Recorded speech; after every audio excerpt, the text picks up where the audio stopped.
to our presentations on leadership styles. The first one is authoritarian, which is also known as autocratic. This leadership style is where the leader dictates what happens in a situation and the rest of the group doesn't really have a say. The leader will make decisions based on their own ideas or judgment and will really accept any other advice from the team. To be an autocratic leader, you need to be strong and be able to take criticism off the team if what you do does fail because the blame's all on you. Using this type of leadership will give you good control over your team, and it's used a lot in the armed forces. For example, in the army, if you're out on patrol and you suddenly become under fire or something like that, you need to make quick decisions, and that can be a matter of life or death. An advantage of using this type of leadership is that quick decisions are made and it's all easily understood. Again, as I was saying, the matter of life or death situation, these two are important within that. Also the fact that the leader has total control. The disadvantages is that it does not build a team, there's no elements of team building in it, or getting the team to bond, which can lead to a lack of team morale. Again, this is another disadvantage. If the team has no morale, they're unlikely to carry out the tasks to the best of their ability. It can also lead to blind obedience and a fear of punishment. For example, if an army officer says do this now, and if not, you'll get 100 push-ups, then well, it's not good if a member of the team is carrying something out, they don't understand why. Autocratic leadership contrasts greatly with democratic, because in democratic leadership, decisions are made with the team having a say on what goes on. It also contrasts with people-orientated, because people-orientated also focuses on trying to build the team more. It's quite similar to transactional though, because this and transactional both focus on quite a managerial style of leadership where the leader makes all the main decisions. It also focuses on a reward and punishment mechanism, the carrot and the stick, which again can be used in both authoritarian and transactional. I've chosen to do democratic. This type of leadership focuses on teamwork and gives everyone the right in the team to have a say on what the tasks are doing, although the leader does have the final say, so there's some similar element of control. For example, the leader may take the choice of the team by going on a vote within the team, or he may go on basic instincts.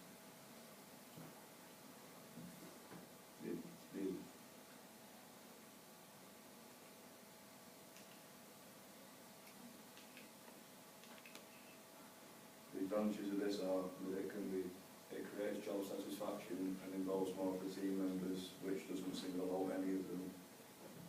There's less of a power gap within the leader to the team members, so they can bond and create more relationships easier due to there being no power between them and a divide. The disadvantages are that it can be time consuming due to going around and asking individual team members on their choice of the task. There's also can be confusion of who's in charge with them being monitored when doing this task. And also, the leader does get the last say, so even though a team member may come up with a good idea, the leader may not choose to go along with that decision. It can be linked in the public services with the police, as the leader may ask their team how they think they should take on tracing a crime or a criminal if the leader is struggling to come up with a scheme of their own or a solution. This style of leadership is quite similar to people orientated within the elements of the build a team and involvement. However, it's greatly different from autocratic. With autocratic, it's just a leader's say, whereas with democratic, it involves a whole team within the decision making. I'm going to do laissez-faire. It's also known as delegated leadership, and it enables team members. No, the leaders doesn't really have that much of an input. They're more laid back. They go away. Team members are able to give any able to make any decisions that they want, but the characteristics that make up laissez-faire is that members hardly get any advice or information, and the team leader also expects the team members to solve any problems or themselves. They can't. really thinking. The leadership is opposite to autocratic, because whereas in autocratic the leader is always down team members' throats if they do anything wrong or anything like that. But within the public services it can be used in like investigating murders and stuff like that, because you're supposed to, the detectives are sent off on their own initiative and they've got to work on their own with the knowledge and experience that they carry. The advantages is that they've got the freedom to put their ideas forward without anyone like saying anything. They get to use their skills to the best ability when doing any task. But the disadvantages, it doesn't work within a team that lack experience or knowledge, because you've got to solve out all the problems and whatnot. And the team members can lose interest easily because there's no one there to try and help motivate you as much as like some of the other ones. Bureaucratic leadership. Bureaucratic leadership is also known as by-the-book leadership, and it's where rules and procedures are followed strictly and they're always done this way. It also focuses on the hierarchy of authority. It's a style that's diffused over different areas of the workforce, and it's a leadership style that requires a lot of organisation to be able to run properly. An example of bureaucratic leadership in the public services I got was when the fitness tests are carried out for a specific force. For example, in the police, army, marines, each recruiter's got to get the minimum standard for each. An advantage of using this is that it's easily understood because everything was followed by the book. There's no diversions, which means no one should get confused by the procedure. It also means that everything will get done and nothing will be skipped due to the by-the-book technique. Disadvantage, however, is the lack of flexibility, because everything has to be done by the set procedures. If anyone has any other ideas that they think would make it work better, they can't put that in because of the by-the-book. Another disadvantage is that because it's the by-the-book procedure again, the workers will do what they're asked to do, but they won't do any more. They will push themselves to go any further than what they're asked to do, which again can lower morale within the service.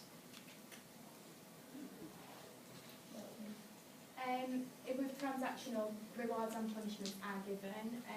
Whenever anything is complete or done to the standards that is required, they'll then be given a reward. But with the punishments as well, they'll be given punishment for anything that they fail. But it helps motivate them because they try to avoid punishments. It shouldn't really. But rules and procedures and standards are required, and it's best used in cases that are clear and simple. It's similar to autocratic leadership because both leaders take responsibility of anything that goes wrong, and they both work on better in the team. But whereas it's opposite to laissez-faire because the leader is more direct and has a lot more of an input than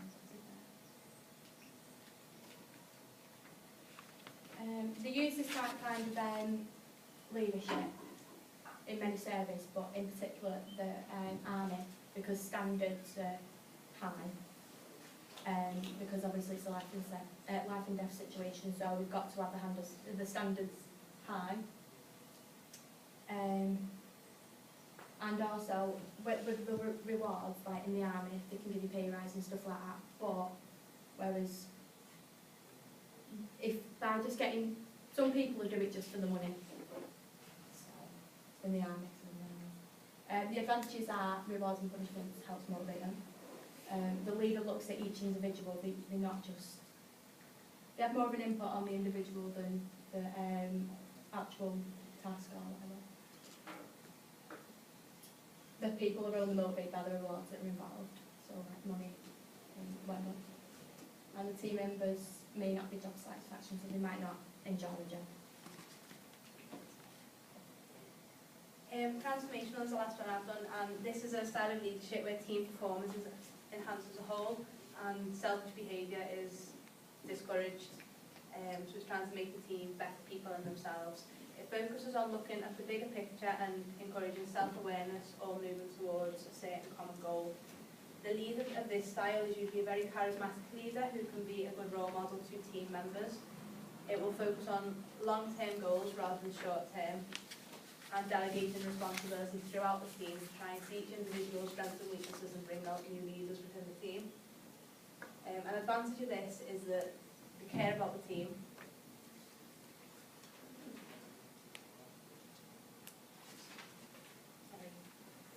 They care about each individual team member, trying to bring out their strengths and weaknesses, seeing what they're good at and what they're not. They also, because the leader's charismatic and they want to listen to them, it's going to up the morale in the team if they are a good leader, and spend time developing the team as well. An example of this type of leadership in public services would be in the police, where a higher ranking officer is encouraging their team to perform well while out on doing day-to-day tasks. They would spread leadership throughout the team depending on the individual's strengths and weaknesses. The disadvantages, however, of this style of leadership is that the leaders can become easily frustrated if it goes wrong, which can then discourage the rest of the team and encourage them to give up more easily. Another disadvantage is that because the leader is so enthusiastic and so charismatic, it can wear the team out. There's only so much energy that one person can take, and if there's too much and the team are getting tired, it can decrease the team's morale, resulting in poor performance as a whole. This style of leadership is very similar to people-orientated style leadership, in which the way that they're both focusing on the team more and developing the team within the individual strengths and weaknesses. It contrasts completely to what Karla said about the transactional leadership, whereas transactional leadership is mainly just focusing on long-term. Sorry, this type is focusing on long-term goals, where transactional is focusing on a very short-term, which also makes it quite similar to the autocratic leadership. Transactional is focusing on the success of the business or task, whereas transformational is just focusing more on the team members.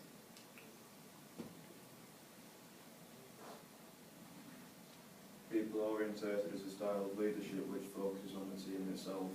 The leader may set individual tasks which improve or may find weaknesses on team members. The leader's main priority is to develop the team members' skills and also help improve the weaknesses.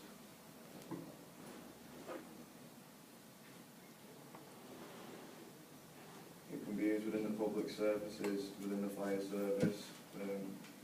This leadership will be used when recruiting and training new recruits, so that the leader can judge skills and weaknesses and also find which regiment to assign them to, and also where their skills can be used within the best of their capability. The advantages of this are that people-orientated creates strong, skilled and valuable individuals, which also can build a strong team within the process. Within the team, building exercises with the team, improving the skills together, that will cause a good morale and bring them together as one. The disadvantage of people-orientated is that the team don't mainly focus on the task, so that they may fail a few of the tasks and will also end up resulting in a bad morale, which can be hard to replace or restore within the team.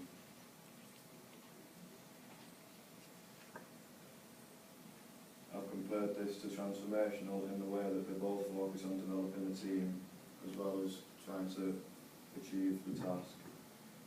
It's very different to task-orientated within the element that this leadership style focuses on the team members and task-orientated is focusing on the task mainly instead. Task-orientated is a style where the leader focuses on a task more than the individuals within his team.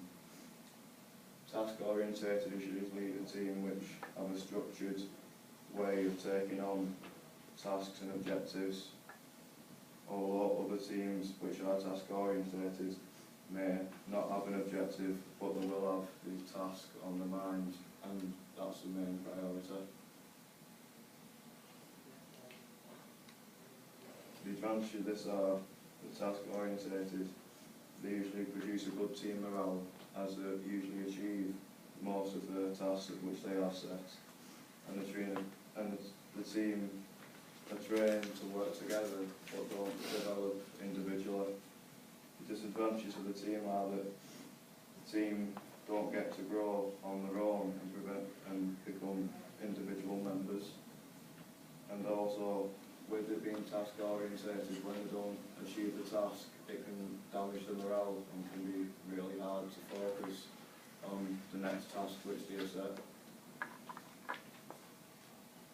This can be linked to the public services, as their job is to serve the public, and any scenario they are given will help the public in some way.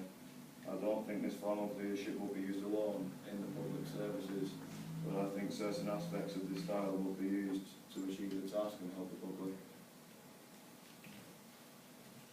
I've got a situation here. It was raised by Paul Hersey and Ken Blanchard in 1972. With situational, they adjust the type of leadership to suit the development level of the team members. There's 4 development styles, which is D1, D2, D3 and D4. With D1 being low comprehensive and high commitment, D2 being some comprehensive and low commitment, and D3 being high comprehensive and variable commitment, and D4 being high comprehensive and high commitment. And along with that, there's 4 corresponding styles from S1 to S4. S1 being directing and telling, S2 being coaching and selling, S3 being supporting and encouraging, and S4 delegating and empowering. There's also the maturity levels, which goes from 1 to 4, 4 being the highest. I'd say it's opposite to bureaucratic because it follows rules and procedures, whereas this is because they're adapting the type of leadership to other people's development levels, so it's obviously not sticking to rules and regulations. It's used in most services, but I'd say it's more used when the scenario's given, like say in training, because the leader needs to adapt the styles to the kind of situation that is like there to resolve the emergency. The advantage is that the leader adapts the style to a person's needs and just doesn't stick to one specific leadership. It'll change like for who's developing whatever it is. A person's development will rise. So if you start from D1, you can then proceed on to D4 and get a high development level and the rest of them, and it's easy to understand. The disadvantage is it's not being able to tell the difference between the leader and management. And because they're not easily recognised. That's our bibliography, and that's done.